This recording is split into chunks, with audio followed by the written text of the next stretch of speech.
देश में कोरोना के ओमिक्रॉन वेरिएंट का खतरा बढ़ता जा रहा है और देश में ओमिक्रॉन संक्रमितों की संख्या भी 220 तक पहुंच गई है। केंद्र सरकार ने कहा है कि ओमिक्रॉन वेरिएंट डेल्टा के मुकाबले 3 गुना ज्यादा संक्रामक है। केंद्रीय स्वास्थ्य सचिव सभी राज्यों को पत्र लिखा है और कहा है कि जिस जिले में कोरोना के मामले बढ़ते नजर आए हैं वहां जरूरी प्रतिबंध लागू किए जाए। मगर ओमिक्रॉन की खबर दिखाने से पहले कुछ जरूरी बातें। हम जानते हैं कि ओमिक्रॉन को लेकर आपके मन में बहुत सारे सवाल होंगे और इसीलिए हम इससे जुड़ी जानकारी लगातार आप तक पहुंचा रहे हैं। हम आपको डराएंगे नहीं, समाधान बताएंगे।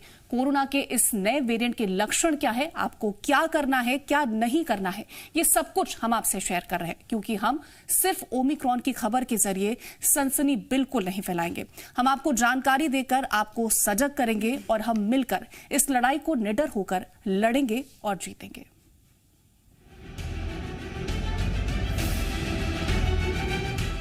दुनिया में ओमिक्रॉन वेरिएंट का दायरा तेजी से बढ़ता जा रहा है। अमेरिका, ब्रिटेन और इजराइल में ओमिक्रॉन से एक मौत हो चुकी है। वहीं भारत में ओमिक्रॉन संक्रमितों की संख्या बढ़कर 220 हो गई है। इस बीच केंद्रीय स्वास्थ्य सचिव राजेश भूषण ने सभी राज्यों और केंद्र शासित प्रदेशों को ओमिक्रॉन को लेकर आगाह किया है। राजेश भूषण ने राज्यों को पत्र लिखा। ओमिक्रॉन डेल्टा वेरिएंट के मुकाबले 3 गुना ज्यादा संक्रामक है, इसलिए स्थानीय और जिला स्तर पर और भी ज्यादा दूरदर्शिता, डेटा एनालिसिस, तेज फैसले लेने, साथ ही सख्त और तत्काल रोकथाम के लिए कार्रवाई की जरूरत है। इसमें डेटा एनालिसिस पर जोर देते हुए राज्यों और केंद्र शासित प्रदेशों से अपनी सीमा में आने से पहले ही संक्रमण रोकने के उपाय करने के लिए कहा गया है। पत्र में कुछ सुझाव भी दिए गए हैं, जिसमें जरूरत होने पर नाइट कर्फ्यू, भीड़ जुटने पर रोक, ऑफिस और पब्लिक ट्रांसपोर्ट से जुड़ी पाबंदियों का जिक्र है। अस्पताल में बेड, एम्बुलेंस, ऑक्सीजन उपकरण और दवाओं के लिए इमरजेंसी फंड इस्तेमाल करने का सुझाव भी दिया गया है। देश में ओमिक्रॉन संक्रमण तेजी से फैल रहा है।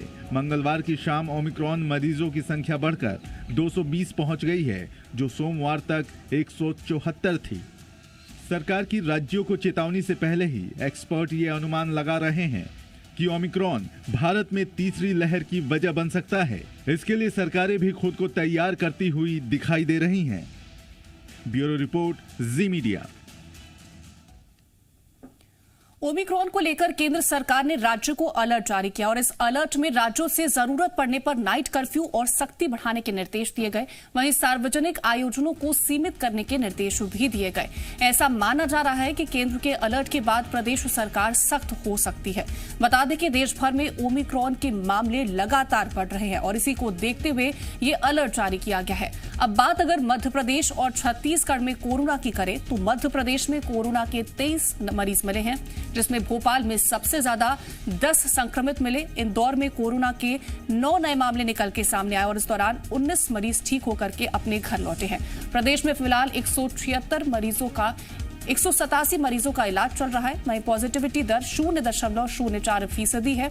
वहीं अगर छत्तीसगढ़ की बात करें तो 34 नए कोरोना के संक्रमित मरीज मिले हैं, जिसमें रायगढ़ में सबसे ज्यादा 9 मरीज निकल के सामने आए। साथ ही बात अगर रायपुर की करें तो 6 मामले, दुर्ग में 3 नए मामले निकल के सामने आए हैं। बिलासपुर में कोरोना के 3 केस दर्ज किए गए और इसके साथ ही 34 मरीज ठीक होकर के अपने घर लौट गए। प्रदेश में 304 संक्रमित मरीजों का इलाज चल रहा है। 0.16% पॉजिटिविटी दर है। तो आपको हम 2 तस्वीरें दिखा रहे हैं। अगर बात मध्य प्रदेश की करें तो कोरोना के 23 नए मरीज निकल के मध्य प्रदेश में सामने आए। इसके साथ ही अगर छत्तीसगढ़ का जिक्र करें तो 34 नए संक्रमित मिले हैं पिछले 24 घंटे में। फिलहाल मामलों को अगर लेकर के बात की जाए या सतर्कता बरतने की बात की जाए तो केंद्र सरकार ने राज्य सरकार को अब अलर्ट भी जारी कर दिया है।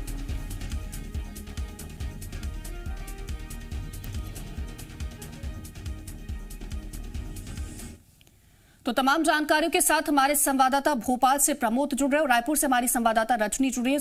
प्रमोद, सबसे पहले आपके पास आना चाहेंगे। बात अगर मध्य प्रदेश की करें तो 23 नए मामले निकल के सामने आते हैं। लगातार मामलों में कहीं ना कहीं किसी दिन इजाफा देखने को मिलता है, किसी दिन थोड़ी सी गिरावट देखने को मिलती है, लेकिन फिर भी अब कहीं ना कहीं सतर्कता जो है वो और ज्यादा बरतने की जरूरत है, क्योंकि केंद्र सरकार ने भी अलर्ट जारी कर दिया है।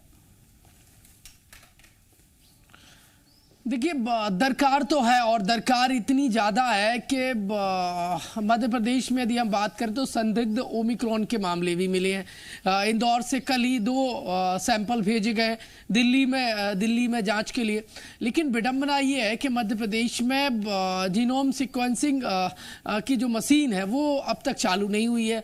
मध्य प्रदेश को ये मशीन नहीं मिली है। दावा किया गया था कि सेकेंड जो कोरोना की जो लहर है उस दौरान ये मशीन चालू हो जाएगी, लेकिन आज तीसरी लहर ने दस्तक दे दी है। ओमिक्रॉन के कई मामले देश में सामने आए हैं, बावजूद इसके अब तक देखिए मध्य प्रदेश में जीनोम सीक्वेंसिंग की जो टेस्टिंग है वो अब तक शुरू नहीं हुई है। और ये लैब चालू नहीं होने के चलते देखिए सैंपल दिल्ली भेजे जाते हैं, कई सैंपल भोपाल से भेजे गए हैं जिनकी जांच रिपोर्ट अब तक नहीं आई है, और इंदौर से जो सैंपल भेजे गए हैं उनकी जांच कब आएगी आने वाले समय में स्पष्ट हो पाएगा। देखिए, समय से जांच हो जाएगी तो यकीनन जो एहतियात के तौर पर जो कदम है वो जल्द से जल्द उठा लिए जा सकते हैं। और यदि मध्य प्रदेश की बात करें तो इंदौर और भोपाल अभी भी कोरोना का हॉटस्पॉट बना हुआ है। कोरोना यहाँ लगातार अपना घर बसाए हुए है और हर दिन मध्य प्रदेश में डबल डिजिट में मामले सामने आ रहे हैं और 24 घंटे में 23 कोरोना पॉजिटिव मामले सामने आए। एक्टिव मरीज भी बड़ी संख्या में है और लगातार बड़े हुए मामले सामने आ रहे हैं, ये चिंताजनक हैं।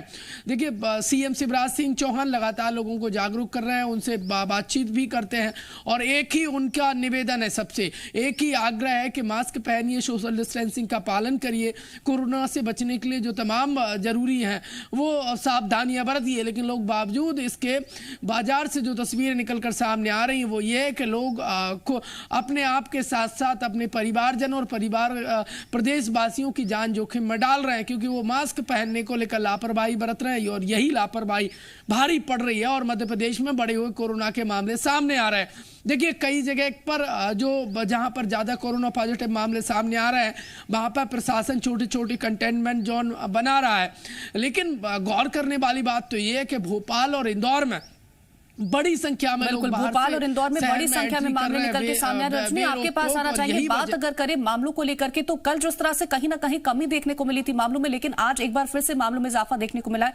34 मामले निकल के सामने आते हैं। साथ ही अब सरकार ने यह कह दिया, अगर हम केंद्र सरकार की बात करें कि जरूरत पड़े तो आप नाइट कर्फ्यू भी लगा दीजिए। बिल्कुल, जिस तरीके से मामले थम नहीं रहे हैं उससे चिंताएं बढ़ जाती हैं। अब वेरिएंट नया है, ऐसे में सरकार को नए उपाय करने होंगे, नई तकनीक लानी होगी ताकि इस वेरिएंट से छत्तीसगढ़ जो है वो लड़ सके। हालांकि राहत की बात यह है कि विदेशों से लौटने वाले नागरिकों की संख्या लगातार बढ़ती जा रही है, लेकिन ओमिक्रॉन का एक भी मामला अभी तक छत्तीसगढ़ में नहीं आया है। हालांकि मामला नहीं आने के बाद भी आशंका बनी हुई है, क्योंकि लगातार जो विदेशों से लोग लौट रहे हैं उनकी सैंपलिंग की जा रही है, उनमें से कई पॉजिटिव भी हो रहे हैं। और इस वक्त सबसे बड़ी जरूरत जो है छत्तीसगढ़ की वो ये है कि तकनीकी तौर पर छत्तीसगढ़ और ज्यादा एडवांस हो, क्योंकि यहाँ जो जीनोम सीक्वेंसिंग के सैंपल्स हैं वो या तो भुवनेश्वर भेजे जाते हैं या विशाखापट्टनम भेजे जाते हैं, लेकिन छत्तीसगढ़ में इसकी सुविधा मिल सके इस बात का ध्यान स्वास्थ्य विभाग को रखना होगा। हालांकि स्वास्थ्य मंत्री ने कहा था कि हम लगातार तैयारी कर रहे हैं, रायपुर का एम्स हो या स्वास्थ्य विभाग हो, दोनों ही जगहों पर जीनोम सीक्वेंसिंग के लिए तकनीक बेहतर की जा सके, तकनीक लाई जा सके, इसको लेकर तैयारी की जा रही है। तो सबसे पहले तो उम्मीद ये की जा सकती है कि अगर यहाँ पर सैंपलिंग हो पाएगी तो कम से कम समय रहते वेरिएंट की पुष्टि हो पाएगी और आगे कदम उठाया जा सकेगा।